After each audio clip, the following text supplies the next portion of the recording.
பிறப்புக்கும் எல்லா உயிருக்கும் அனைவருக்கும் வணக்கம். கடந்த ஜனவரி 22 அன்று நம் கட்சிக்கு இந்திய தேர்தல் ஆணையத்தால் விசில் சின்னம் ஒதுக்கப்பட்டது. அதுவே நம் தமிழக வெற்றி கழகத்தின் அங்கீகரிக்கப்பட்ட சின்னமாகும். விசில் ஒரு சின்னம் அல்ல, ஒரு எழுச்சி. அந்த எழுச்சி தான் நம் தமிழக வெற்றி கழகம். பொதுவாக விசில் சத்தம் கேட்டால் இரவில் தவறு செய்வன் பதறுவான்.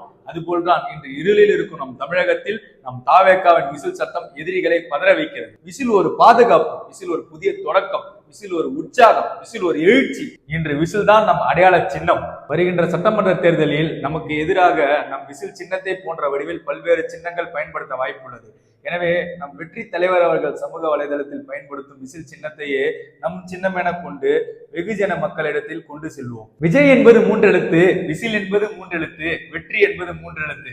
எனவே வருகிற 2026 சட்டமன்ற தேர்தலில் நம் வெற்றி தலைவர் அவர்களுக்கு இந்த விசில் சின்னத்தில் வாக்களித்து வெற்றி பெற செய்யுமாறு அனைவரையும் வேண்டி விரும்பி கேட்டுக் கொள்கிறேன்.